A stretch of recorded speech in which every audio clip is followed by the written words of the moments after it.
Olá, eu sou Charlie Austin e eu sou tu. Você está aqui no Merlin Sage e aqui estamos nós para mais um domingo, para mais uma live. É realmente um prazer poder receber todos vocês. Se você é novo no canal, já te peço para você fazer a inscrição para ajudar esse espaço na internet a crescer e poder atingir outras pessoas que estão buscando temas e assuntos recorrentes à consciência, à energia e, em último caso também, e de igual importância, com respeito à espiritualidade.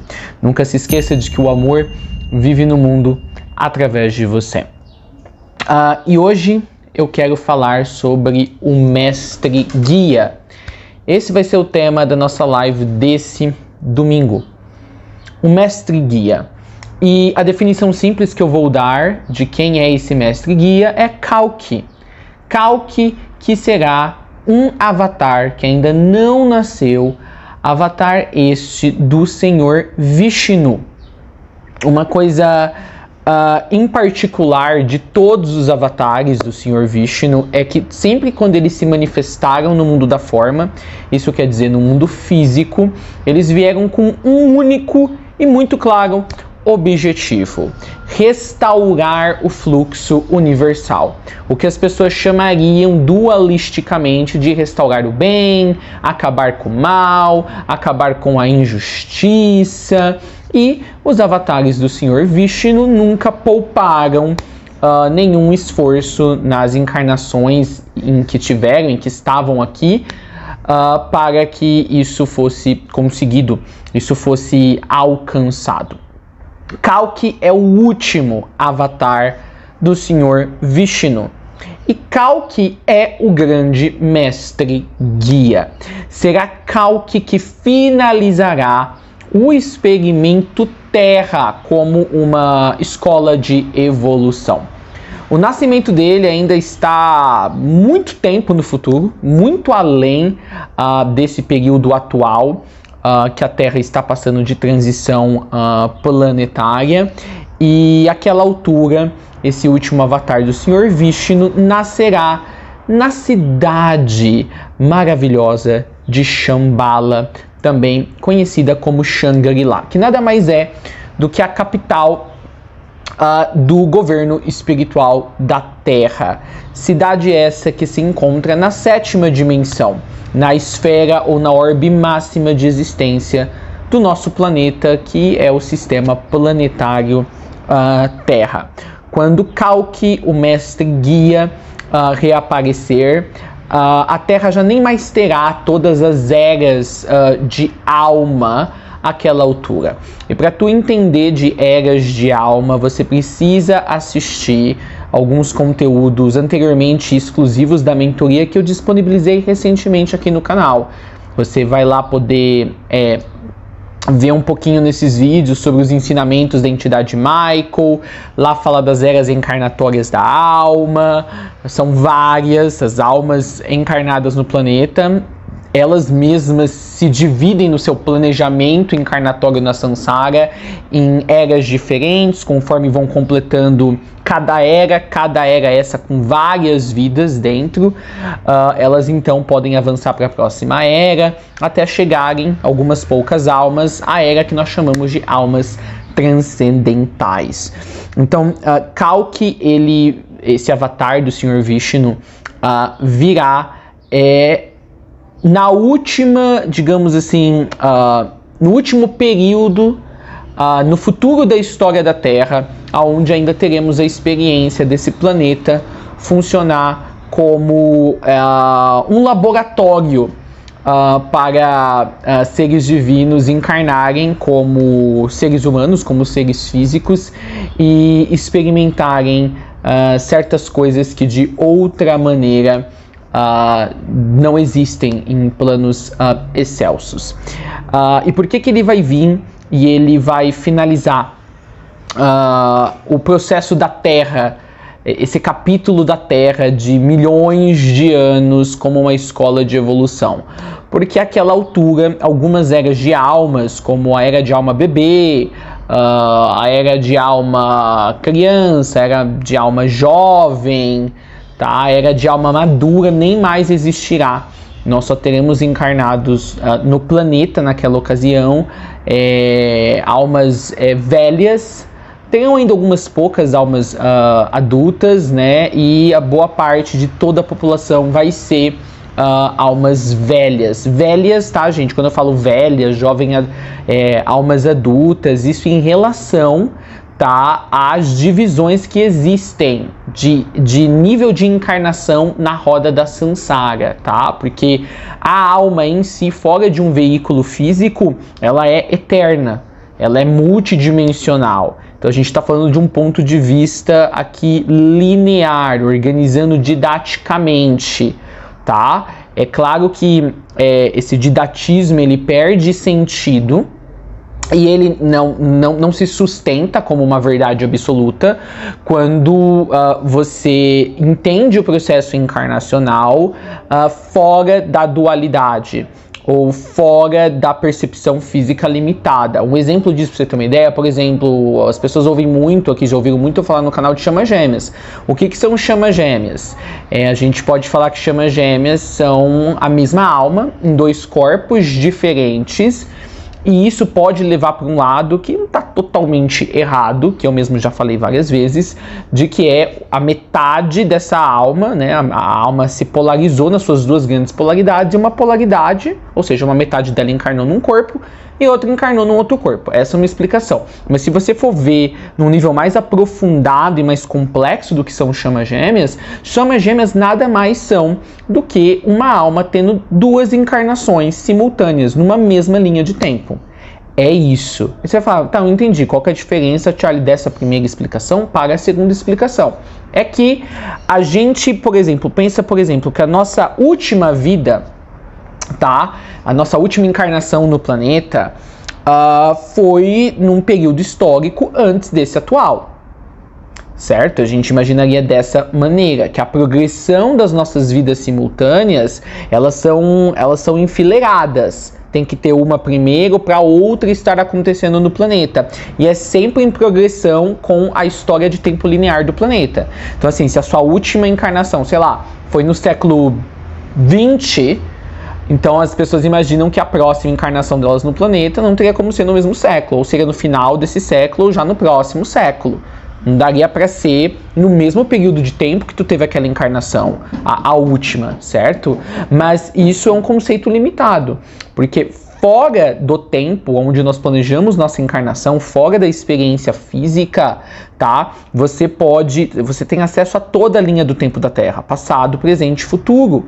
Tá? Então quer dizer que a sua última encarnação, na verdade, pode ter sido uma encarnação que, em relação ao nosso tempo atual aqui no físico, está no futuro da Terra. E aí tu escolheu, em relação àquela encarnação, ter a sua próxima encarnação num período da Terra anterior àquele.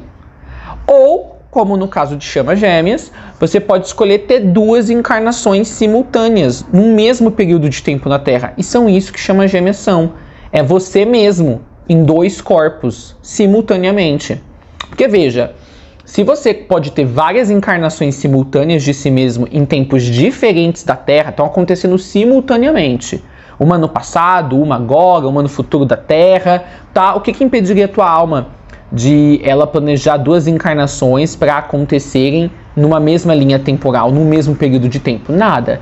E chamas gêmeas é um exemplo disso, tá? Aí, como que isso, então, casa com a questão de a gente falar que Kalki, o mestre guia, o último mestre que vai descer à Terra, tá? É o último que vai ser o último a se externalizar, tá? Porque a gente fala que a vinda dele tem a ver com fechar o histórico da Terra como uma escola de evolução, como um local, uma localidade no cosmos que foi criado para ser um palco de experimentos de energia, onde as almas desciam para ter experiências. Porque o que vai determinar a vinda de Kalki apesar de ele ser um ser que não está preso pelas rédeas do tempo e pelas constrições do mundo físico, é essa linearidade de evolução progressiva da própria roda da Sansara e se enfraquecendo. Porque assim, pessoal, entendam da seguinte maneira. Há um esforço não apenas de cada alma que está na roda da Sansara de um dia atingir a sua liberação de Sansara, tá? Como há um esforço daqueles que já ascenderam em não só apenas ajudar os próximos que estão prontos para ascender e sair da roda, mas como simultaneamente já irem enfraquecendo a roda. Então assim, tem dois processos acontecendo.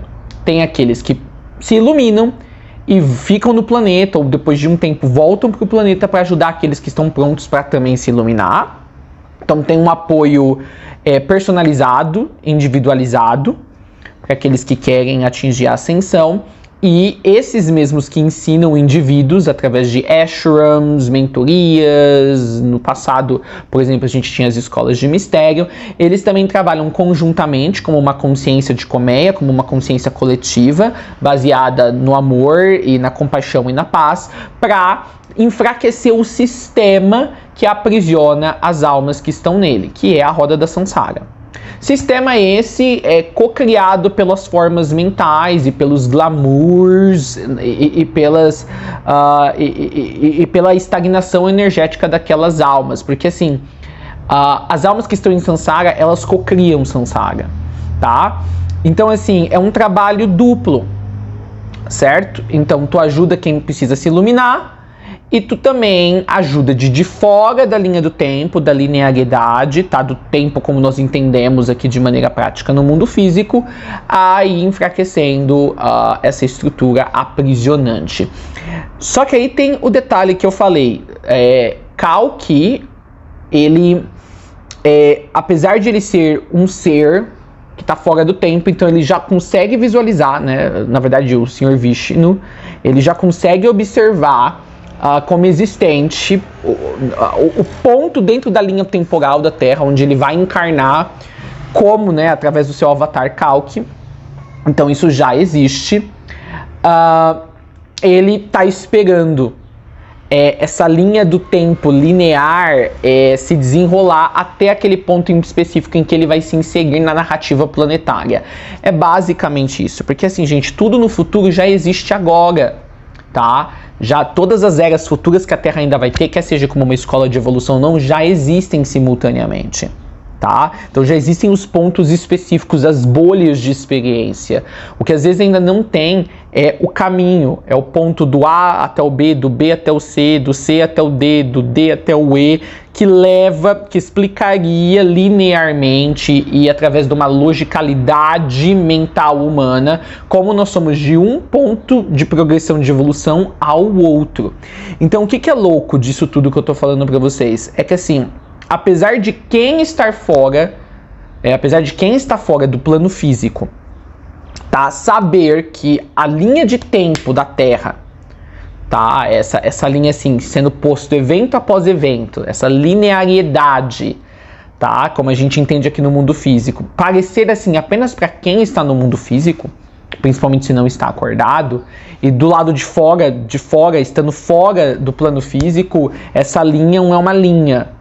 Ela é uma série de coisas acontecendo ao mesmo tempo, não dá para saber qual que é o ponto passado da Terra e qual que é o ponto futuro e qual que é o ponto presente, que é tudo o tempo presente, por assim dizer. Ainda assim, nas incursões, tá, nas incursões evolucionárias propostas pela espiritualidade planetária, eles usam um calendário padrão, eles usam um calendário linear. Então assim, Grande Fraternidade Branca, Shambhala, seres cósmicos que estão aqui no plano das diretrizes planetárias, eles não são dependentes e não estão presos à linearidade, a um calendário como é os nossos calendários físicos. Mas eles usam esse calendário físico super desatualizado, super arcaico, para poder organizar uma narrativa tá, da história humana, se ela pudesse ser colocada assim, sabe, numa linha reta, é basicamente isso. E aí, se baseando nessa linha reta que eles criam, e os seres humanos aqui espelham também na maneira como nós registramos a nossa história planetária e da civilização, Kalki, ele vai vir numa era de Sansara, em que Sansara já vai estar tão enfraquecida que nem vai ter mais todas as eras encarnatórias. Tá, então Kalki é esse último avatar do Senhor Vishnu. E eu estou falando de tudo isso porque tem um outro aspecto que vai enfraquecer a roda reencarnatória, a roda de Sansara.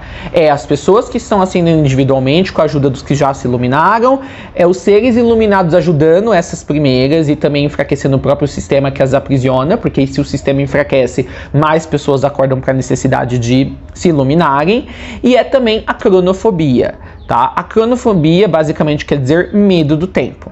Esse medo do tempo, essa fobia do tempo vai se intensificar muito nos próximos meses e nos próximos anos, porque boa parte de Sansara, tá, tava alicerçado, tá, na dimensão que nós chamamos de tempo. Essa dimensão, gente, é uma dimensão ilusória, tá? O tempo, tem até fisicistas que já falam que o tempo não existe, o tempo é uma ilusão, tá? Então você fala, mas como uma ilusão pode nos aprisionar tanto? É porque é uma ilusão gerada por uma série de seres conscientes adormecidos. Eles não estão nem sonhando nesse estado de sonolência, eles estão completamente adormecidos. Então nós podemos dizer que a dimensão do tempo é uma criação conjunta ou um efeito colateral que acaba se originando do adormecimento de milhões, de bilhões de seres, como é o nosso caso. Se você acordar apenas uma pequena fração desses seres, tá, para o entendimento de que eles estão vivendo as experiências que eles estão vivendo, porque eles não estão tomando parte ativa na experiência de serem, de estarem plenos e presentes a todo momento, já é o suficiente, se a gente acordar uma pequena parcela desses, para essa dimensão do tempo, que é um efeito colateral de muitos estarem dormindo, começar a se esfarelar. E é isso que tem acontecido agora desde o começo da transição planetária. Um percentual muito pequeno da humanidade acordou tudo de uma só vez, agora nos últimos 2, 3 anos, acelerado pela pandemia, e isso já começou a esfarelar a dimensão de tempo. E, como eu disse, dimensão de tempo é o pilar principal da roda da Sansara, tá? Então, assim, mesmo aqueles que ainda estão profundamente adormecidos vão sentir os efeitos do tempo esfarelando. E aí eles vão começar a ter fobia do tempo, que é a cronofobia. O que é a fobia do tempo? Muitas pessoas, gente, só vão se aperceber o quanto elas eram dependentes da sensação de tempo, tá? Quando ele não estiver mais lá, que já tá acontecendo com muita gente, tá? Então, muitas pessoas, assim, não conseguem fazer nada no seu dia a dia, na sua semana, no seu mês, sem marcar num calendário, por exemplo. Sem marcar, sabe, a data no seu planilhador, no seu celular. Tá? Muitas pessoas, por exemplo, se baseiam, associam certas estações do ano com certas celebrações festivas que acontecem quando o clima está daquela maneira. Muitas pessoas associam, por exemplo, a visita de certos parentes com certos meses do ano. Tá? Muitas pessoas seguiam, por exemplo, pelo sistema de trabalho 5 dias, folga 2 dias, final de semana, o horário comercial. Imagina quando tudo isso começar a cair, tá? As pessoas não conseguirem mais se basear por esses parâmetros. Essa derrocada do tempo como uma dimensão, o tempo não sendo mais uma dimensão prevalecente na experiência humana, vai levar junto com ele tudo que é arquitetado ao redor da experiência do tempo, com base na experiência do tempo. Então, assim, essa cronofobia, que é a fobia do tempo, não vai ser o excesso de tempo ou a passagem de tempo, tá? Por exemplo, a sensação de você estar ficando mais velho, ou a sensação de que um dia teve, talvez, assim, consciencialmente, a sensação de ter durado mais do que 24 horas ou menos do que 24 horas. Não, essa fobia do tempo vai ser a falta de você perceber o tempo como uma coisa real, palpável e definitiva, e que define os nossos rumos na nossa vida, ou melhor, na nossa situação de vida, tá? Então muitas pessoas vão colapsar, vão começar a ter problemas clínicos, psicológicos e outras coisas. Tem pessoas que vão virar a chavinha, tá? E por que isso tá acontecendo? Porque muitas pessoas, o feixe, justamente a amarra, tá? Os grilhões, as algemas que prendem elas, a experiência de samsara é a dimensão do tempo, tá? Então assim, nós agora entramos, apesar de que ainda tem milhares de anos, nós entramos assim no grande bloco final de experiência da Terra como uma escola de evolução. É a caída do tempo, é as pessoas começando a manifestar cronofobia, tá? Que é essa ausência de você não conseguir mais perceber o tempo em nada, você não conseguir nem verbalizar, nem ter uma sensação de que o tempo é alguma coisa real. E isso vai nos levar para a vinda de Kalki, o Senhor Vishnu, através do seu avatar, lá no final dos tempos. E o final dos tempos é o final da Terra no seu papel, na sua missão como uma escola de evolução, tá? E aí, como eu disse, Kalki, Vishnu, vai nascer em Shambhala. Vai ser o governante final de Shambhala, tá? E Kalki vai finalizar esse processo de cronofobia que está se iniciando agora, que está ligado ao esfarelamento do tempo, tá? O tempo também, ele é um grande propulsor, ele que ajuda a criar essa experiência de dualidade. E o tempo, ele tem como uma dimensão, ele tem essa coisa que sempre parece, mesmo que há os dois elementos, né, da dualidade, o chamado bem e mal, sempre por algum motivo o tempo parece como dimensão assentar melhor a experiência da maldade. Por isso que a gente fica às vezes com essa impressão, muitas pessoas têm a impressão de que a maldade é prevalecente no mundo. É apenas que a maldade, ela consegue usar a experiência da dimensão do tempo de uma maneira muito mais propulsora. Ela consegue se alinhar muito melhor do que a experiência do bem. Então, assim, o tempo indo embora vai ser também um tiro forte, tá? Naqueles que se alinham, né, com uma experiência de ser que produz aí a violência, as energias discordantes e a perpetuação do sofrimento no mundo, que é a nível pessoal, grupal ou coletivo. Então, o início da cronofobia agora, que é o efeito colateral do esfarelamento do tempo, já é prova de que estamos alinhados, encarrilhados para a vinda do último grande mestre guia, Kalki, Vishnu. E até lá, toda a hierarquia já vai estar externalizada. Kalki Vishnu, ele né, o Kalki, o avatar, ele é descrito nos textos, em várias fontes, como esse cavaleiro, né, com uma espada. Esse cavaleiro num cavalo branco com uma espada de justiça. E ele é basicamente também falado na Bíblia cristã, no Novo Testamento em particular, em Apocalipse. Né? Fala lá da abertura, né, dos selos, e aí tem os cavaleiros do Apocalipse. E o primeiro cavaleiro é um cavaleiro num cavalo branco, com um arco e flecha, mas mais na frente, no mesmo livro de Apocalipse, fala desse cavaleiro com uma espada, sem um arco e flecha.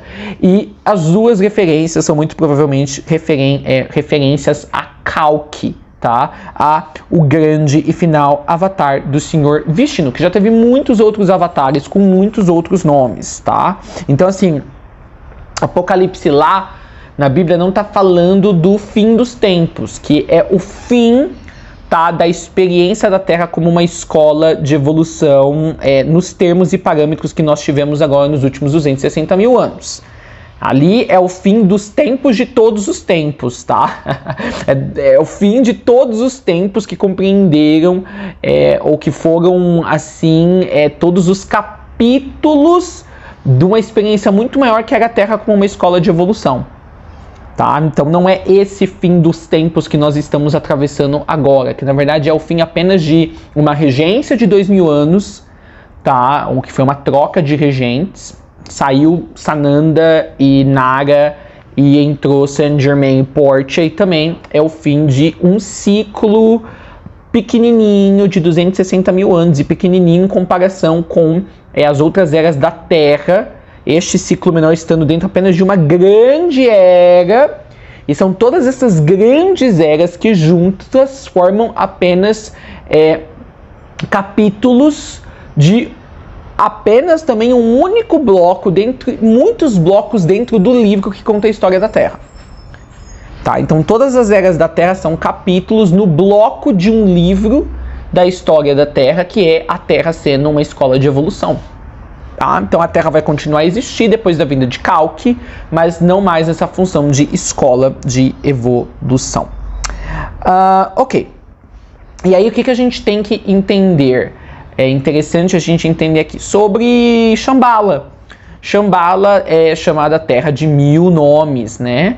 A terra do sânscrito quer dizer terra da paz, terra do silêncio, tá? É chamada de a cidade das maravilhas, a cidade das águas, é um local incrível. O próprio Dalai Lama já explicou que tu só pode visitar Shambhala, tá? Se você tiver um coração puro ou se for a convite. Então você tem que ter uma conexão às vezes com alguém que tem permissão para entrar em Shambhala, e aí através dessa, ele chama de conexão kármica, através dessa conexão energética essa pessoa pode te levar até Shambhala, tá? É a terra dos espíritos vivificados, aonde a lei é o amor e a paz. Todos os seres mais avançados, que assim não tem ego, absolutamente ego nenhum, estão todos integrados, estão todos na luz, são os habitantes de Shambhala. Não é à toa que o governo espiritual da nossa terra. Shambhala, ela faz o papel da Nova Jerusalém, tá? Que é falada na Bíblia. Apesar de existir um veículo usado pelo mestre Sananda que também tem o nome de Nova Jerusalém, mas são apenas o mesmo nome para coisas diferentes. Shambhala, a entrada para Shambhala é através de um monastério, assim tido como abandonado no Tibete, que é guardado por os guardiões de Shambhala, e aí através daquele monastério, que seria um portal físico, tu consegue adentrar através desse portal físico para essa densidade que não é física, aonde Shambhala reside. A localização de Shambhala, tá, gente, é uma ponte, tá? De todas as dimensões inferiores, abaixo de Shambhala, que existe no nosso sistema planetário, para o mundo do além. E esse mundo do além não é os planos espirituais da Terra, são os planos cósmicos, tá? Cósmicos, não galácticos, tá? Então, assim, quando tu ganha permissão para tu viver em Shambhala, para tu ser um ser de Shambhala, você, através de Shambhala ali, você já pode começar a trabalhar na tua evolução cósmica. Tu não precisa ir para tua evolução galáctica, por exemplo. Porque a galáctica é entre a planetária, tá? E a cósmica.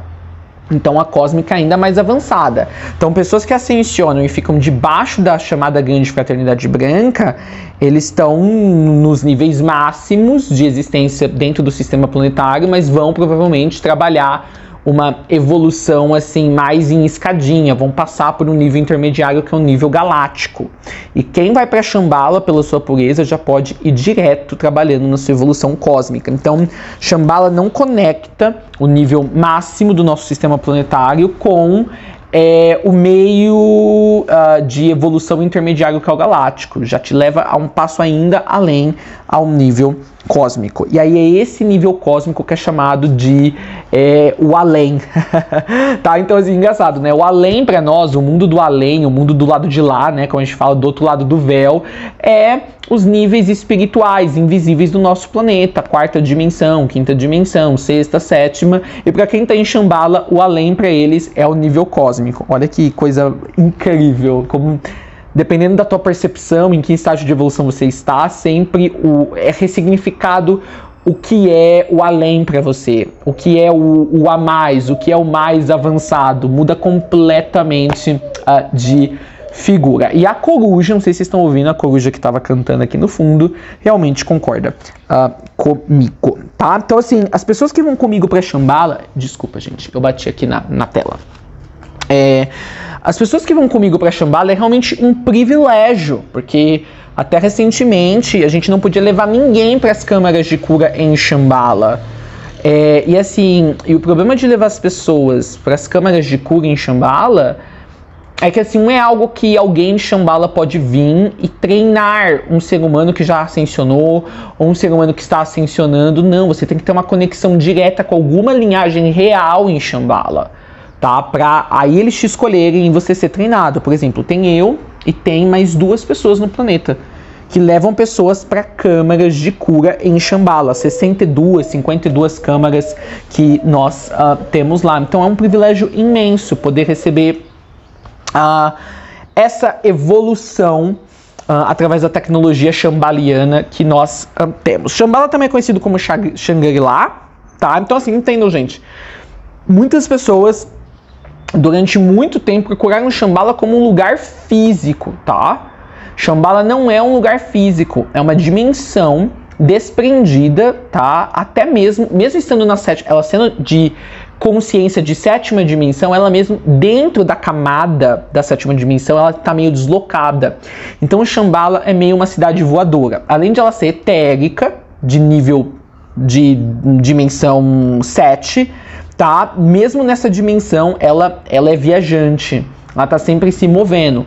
Por isso que a disputa sobre a real localização de Shambhala. Tem gente que diz que é no Tibete, tem gente que diz que é no Nepal, tem gente que diz que é atrás do Monte Everest, tem gente que diz que são na cadeia montanhosa da Eurásia, porque pessoas que com o seu olho puro, purificado, conseguiram visualizar Shambhala, às vezes visualizaram em lugares diferentes, tá?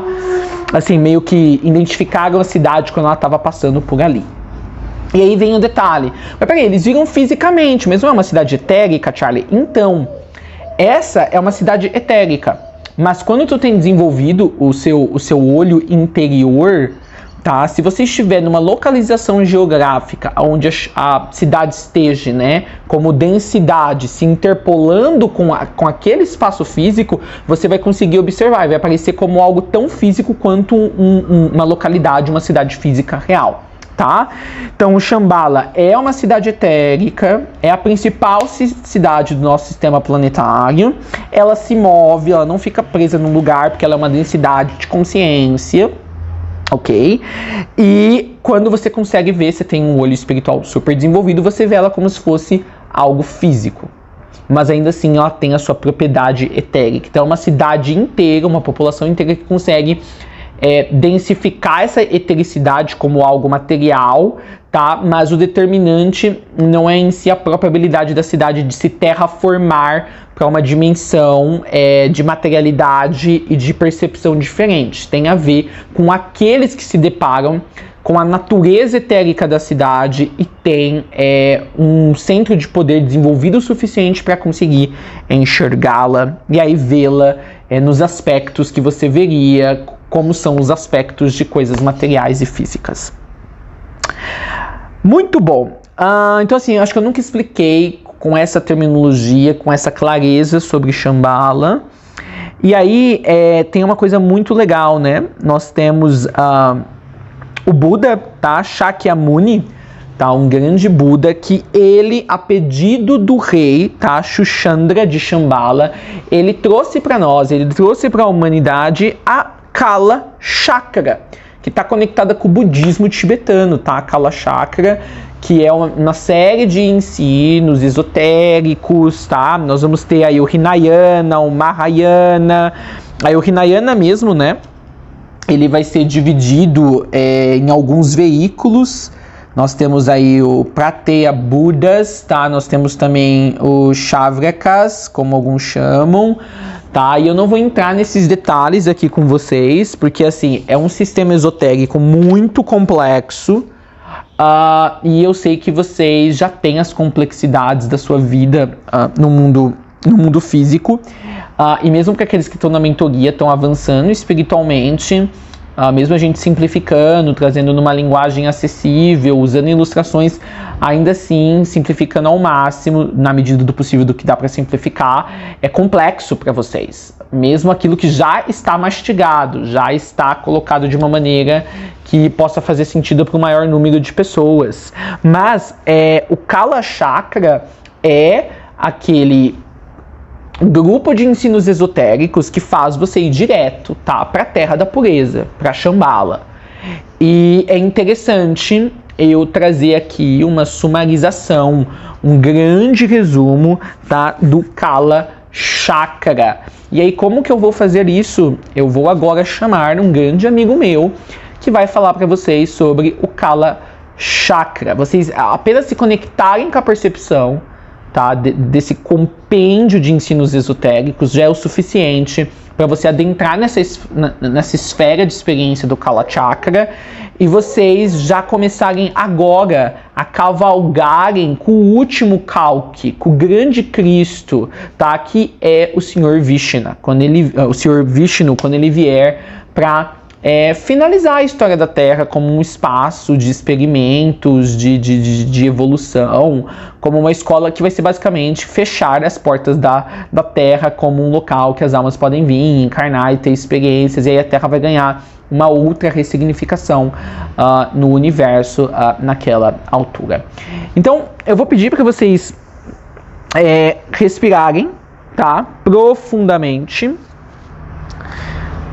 Antes de vocês respirarem profundamente, deixa eu ver se eu falei tudo que eu queria falar aqui. Tá, falei, né, do Chavrakas, do Pratyabudas, falei de tudo. Então eu vou pedir para vocês respirarem profundamente agora e nós vamos receber este convidado especial.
Olá!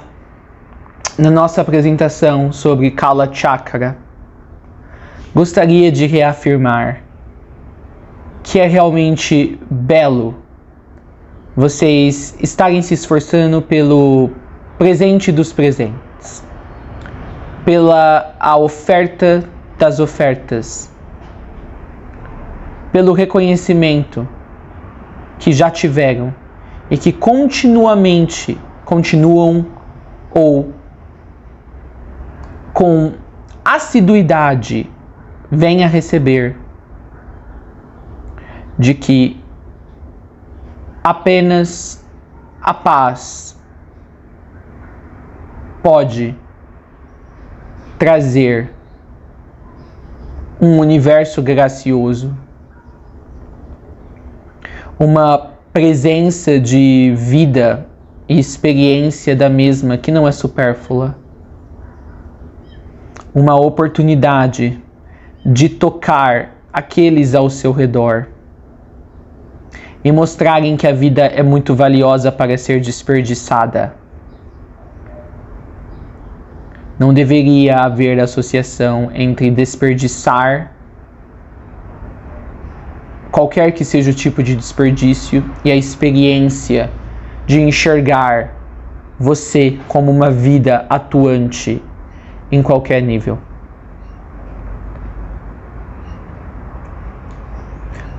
Com esta abertura, Kala Chakra é sobre devoção. Kala Chakra é sobre comprometimento com o quanto de Deus vocês querem abrigar em si.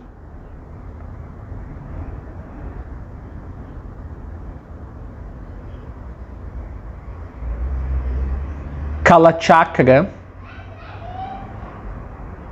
deve ser trilhado através do caminho de contínua observação. Vocês nunca devem cessar o processo de observação. Charlie pede para mim tarefa difícil de completar, mesmo para um avatar yógico. Mas o faço apresentando a seguinte pressão na instrução que transmito: observar é o sentido da vida. Observar não é passividade, mas observar é se ver como algo distinto no seu ambiente, a parte do seu ambiente, para que naquele momento você vire um ponto de referência e deste possa olhar ao redor. E quando olhar, perceber que há um ao redor. E no ao redor, perceber de que este contém outros infinitos pontos que poderiam se tornar pontos de referência. E se eles emitirem um som, e se eles emitirem um ronco, um odor, ou terem uma cor distintiva, você os observará. Observar é um ponto infinito de transição. Você nunca é totalmente o ponto de referência individualizado, que se sobressai acima do resto, da soma total, e consegue então produzir o intelecto da observação. E através dessa observação se conecta com o que está em seu meio. E também você não é totalmente essa interconectividade que começa a desenvolver por associação do ato de olhar para as coisas que constroem a sua perspectiva exteriorana. Para observar, não é preciso necessariamente, ou não é um requisito, a meditação. A meditação é apenas observar através de foco. É usar um foco e, através desse foco, atravessar o seu fluxo de observação.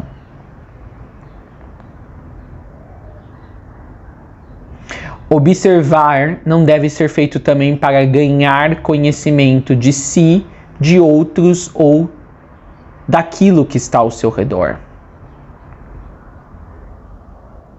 Observar já é o próprio conhecimento. Observar já é a própria essência. Observar, então, não é forma que deva ser preenchida com o que quer que o atravesse.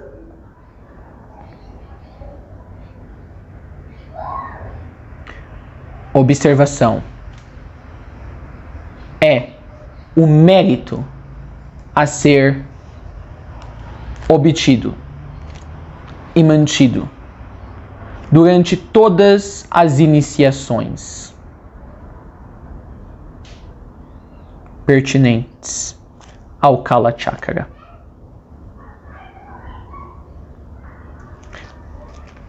Com a observação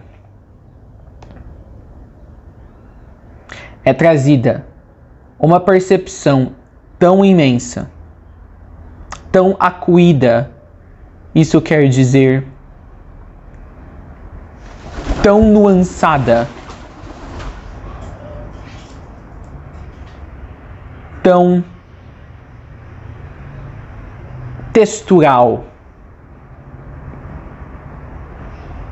Essa observação traz uma distinção das formas, dos aparatos, dos meios em que os seres e as coisas estão no seu caminho.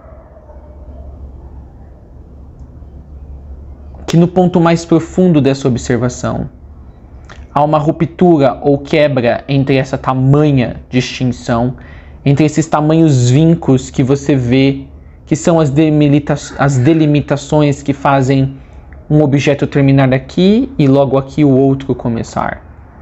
Que essa quebra, então, dentro dessa percepção aprofundada, faz você ver todos como uma mesma coisa.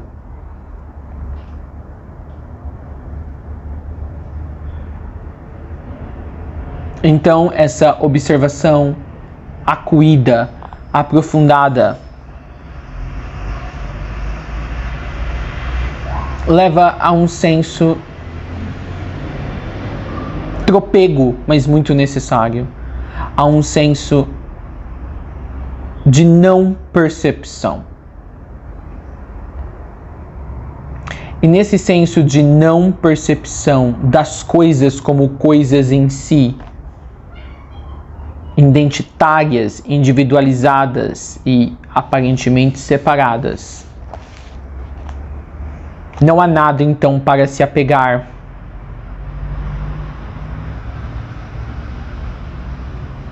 Pois a observação te levou a um ponto aonde já observou-se tudo. E você percebeu que o tudo é cheio do nada.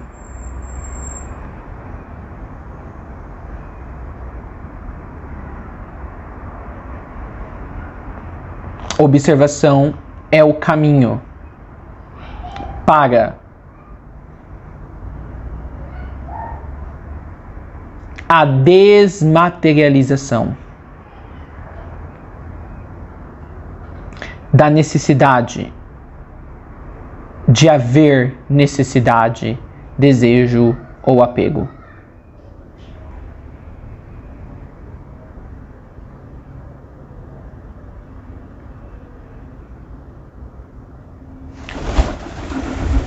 Muitos falham no processo de desapego, pois não são observadores o suficiente. Muitos cometem o erro de acharem que olhar para o redor é olhar e ganhar a presença em meio ao mundo exterior. E quando fazem um processo que assim chamam de interno, que não envolve observar o mundo que está ao seu redor, este então é um processo de observação interna. A isso refiro que dividem a observação em mundo interno e externo. Observar o mundo exterior é observar o mundo interior.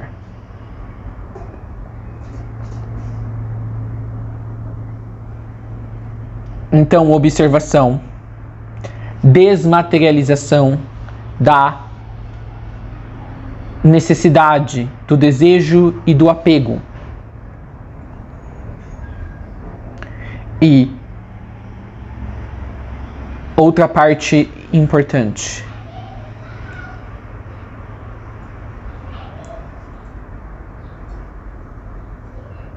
E que deve acontecer simultaneamente com os dois primeiros.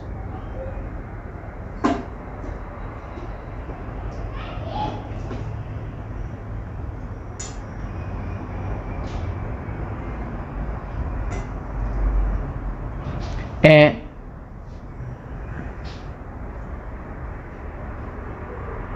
não ver mais a vivência como relevante. Isso não quer dizer não mais ter amor ou vontade de viver. Isso nunca deve deixar de existir. Mas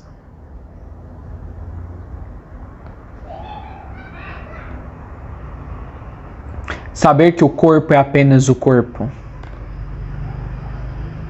A vivência não precisa ser exercida apenas em veículo ou corpo.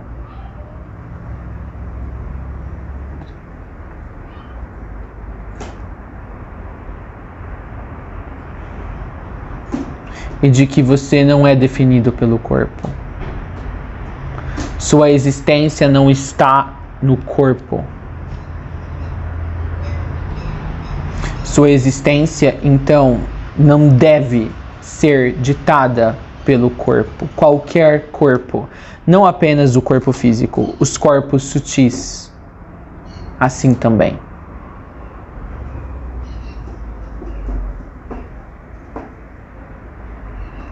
Observação, desmaterialização da necessidade.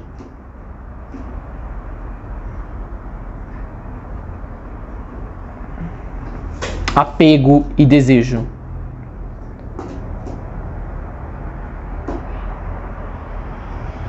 E deposição do senso de corpos. Isso produzirá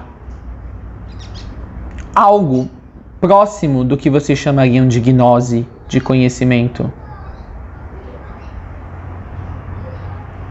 Esses são os 3 elementos da gnose.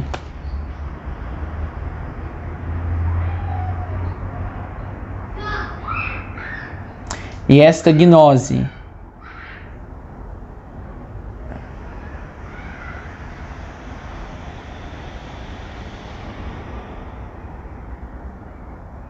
é o que nós chamamos da Terra Sagrada. Um nível de consciência que é uma criação desta própria consciência. E você então criará um novo arrendo, um território adjacente agora integrado a Shambhala.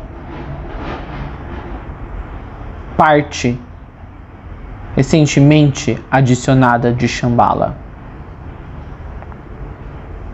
Shambhala é tanto uma cidade como um nível de consciência.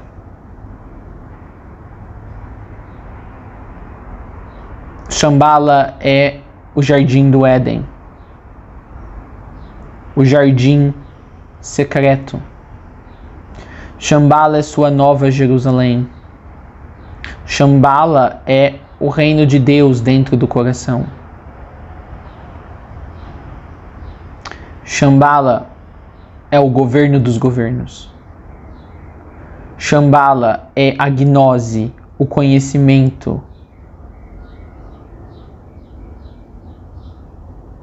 cuja excelência é tão grande que nele não há informações, apenas pureza.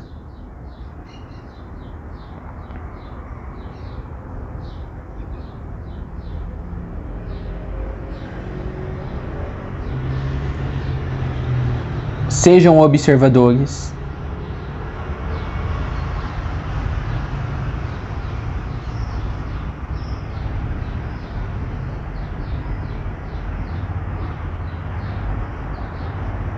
Nunca mais encontrem em si necessidades, apegos e desejos. E aí então aprenderão como nunca mais ficarem presos a corpos. Virarão um conhecimento puro. E este puro de conhecimento é paz. E paz é sempre pureza. E paz é outro sinônimo para Shambhala. Shambhala é o conhecimento de todos os níveis universais, manifestado como cidade. Se todo o conhecimento bom de todos os lugares fosse personificado em algo, seria uma cidade. E seria uma cidade da maneira que Shambhala é. Shambhala não é um lugar. Shambhala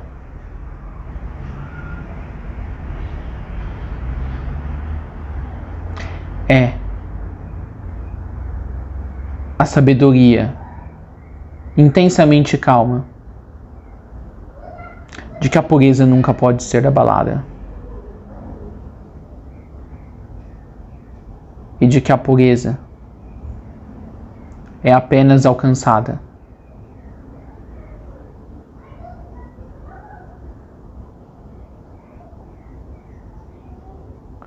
quando ser sempre é e permanece,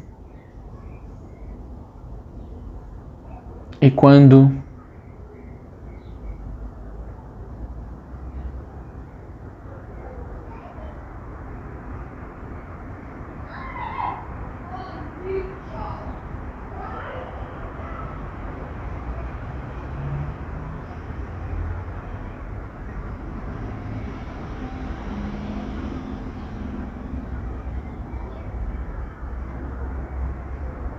o físico já não consegue mais competir com o desejo profundo do nosso coração de viver a sua versão máxima.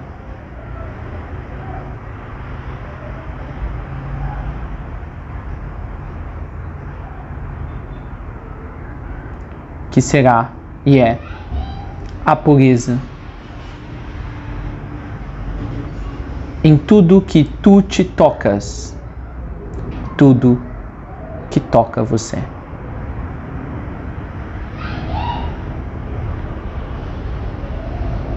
A terra de 1000 nomes é de 1000 nomes, pois existem muitos níveis, internos, eternos, etéricos e não etéricos.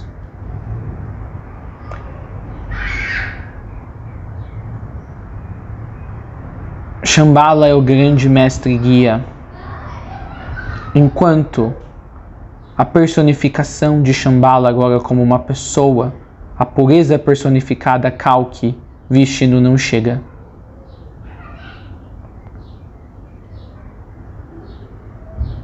O grande mestre guia do mundo é o reino de Deus. E esse reino tem apenas 3 leis. Observe.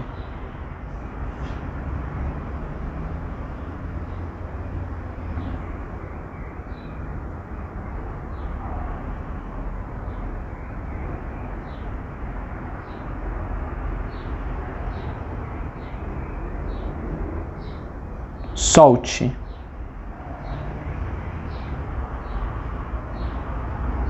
E libere.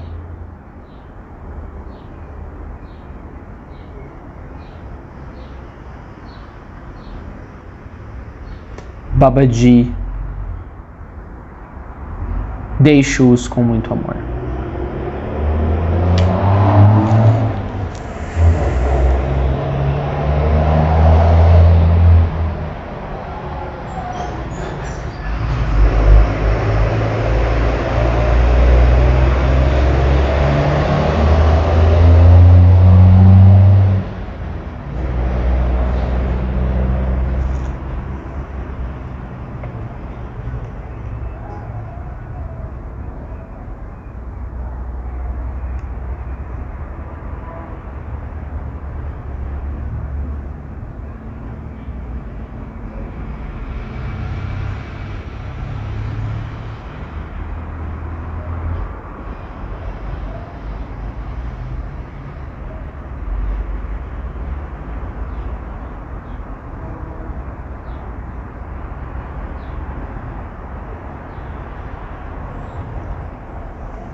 Muito bem, pessoal.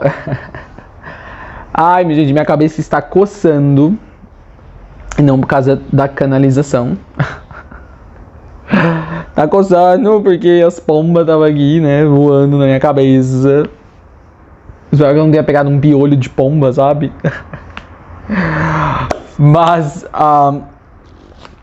foi muito legal trazer Babaji aqui para falar sobre o OSL, como eu gosto de chamar: observar, soltar, liberar. Observar, soltar, liberar. Observar, soltar, liberar.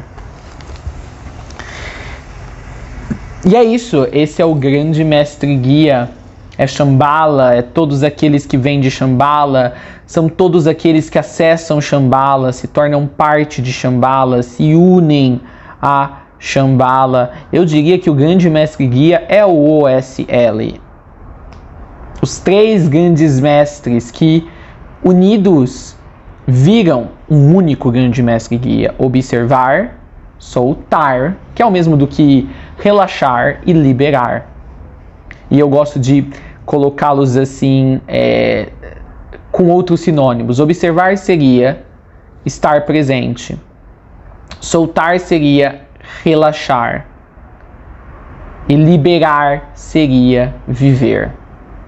Viver é uma contínua, extensa, infindável oportunidade e processo de liberação. Nós liberamos a todo o momento. Liberamos uma golfada de ar para poder receber a próxima. Liberamos os dentes de mexerem ou a língua mexer quando momentaneamente fechamos a boca entre uma sílaba e outra. Liberamos a nossa roupa usada quando vamos e colocamos uma roupa nova. Liberamos a nossa sujeira para aceitarmos a limpeza quando tomamos um banho. Liberamos a necessidade de estarmos conscientes no mundo físico quando aceitamos a experiência de ir e dormir. Estamos sempre liberando. Então, é engraçado a dificuldade que as pessoas tenham com processos de liberação e purgação na ascensão, porque já fazemos liberação de milhares de formas, milhares de vezes todos os dias. E não paramos para pensar, quando fazemos essas liberações, como elas são liberações. É você abrir mão de algo para poder receber a outra coisa. Mas por que não notamos? Porque falta a observação de que só conseguimos fazer essas inúmeras liberações, que são as escolhas cotidianas e triviais da vida, porque estamos relaxados. Não ficamos com medo de sucumbir ao sono quando ele chega, porque encaramos ele como parte do processo da vida. Simplesmente nos deixamos levar por ele. Começamos a ficar sonolentos, escovamos o dente e dormimos.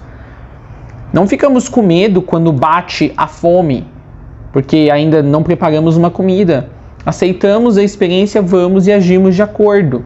Então, liberar está muito ligado a relaxar. Estamos relaxados porque sabemos o que é o processo e por que ele acontece.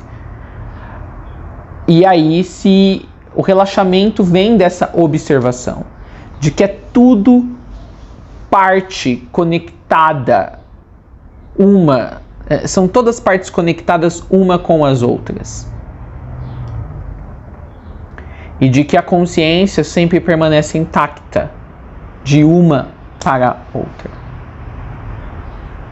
Então, sempre sigamos o grande mestre guia: observar, soltar e liberar. E aqui é interessante essa diferença entre soltar e liberar. Primeiro você solta a energia, você relaxa, as próprias energias se desprendem de você, aquelas que já não te servem mais. Você soltar é você se abrir para o processo da liberação. E aí o liberar é a própria liberação em si, qualquer que seja coisa, pessoa, evento, crença ou o que mais quer que seja que você esteja liberando. Se a gente for parar para pensar, o próprio observar, soltar e liberar são os três. Por isso chamamos do grande mestre guia, tá? A personificação de Kalki, antes mesmo de Kalki chegar.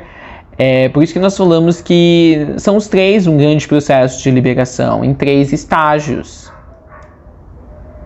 Eu ensaio a possível liberação que virá a seguir. Por tomar conhecimento do que está aqui, do que é, e se há algo que não é, e por isso deve ir embora. Eu relaxo nesse processo de apercebimento.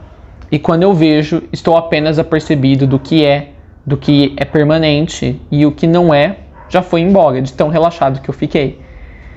Então, é incrível a gente já se familiarizar com o princípio que vai fazer Kalki voltar no futuro. Pois ele se baseará nesses 3 pilares, no seu arco, flecha e espada. O arco é o observar, é a ferramenta que usamos para disparar o nosso senso de foco único. Quando disparamos a flecha, que é o senso múltiplo, essa flecha perfura o alvo. E esse alvo é ficarmos relaxados com o que atingimos através da observação. E vem a espada, e a espada de Kalki corta fora, libera o que não procede desse relaxamento, o que não nos permite usufruir plenamente esse relaxamento. Engraçado que essas 3 ferramentas, o arco, a flecha e a espada, são vistas também pelo cavaleiro do Apocalipse, no cavalo branco. que tem uma coroa na cabeça, que é muitas vezes entendido por cristãos ou teologistas como uma personificação do Cristo. Os mesmos objetos que Calque trará, e que é a base do que nós conversamos hoje sobre esse esoterismo do budismo tibetano, que é o Kala Chakra. Eu agora agradeço a todos vocês por terem estado aqui. Todas as lives são maneiras múltiplas e diferentes de fazer um ensaio, basicamente, das mesmas coisas que nos tiram da roda da samsara, que nos fazem ser a realização plena do ser completo que nós já somos. E eu vou deixar vocês com um belo momento de integração. Tenham uma ótima noite. Agradeço pela presença de todos. Eu sou o Charlie Austin e El sou tu. O amor vive no mundo através de você. E vejo vocês nos nossos próximos vídeos. Abraços, tchau.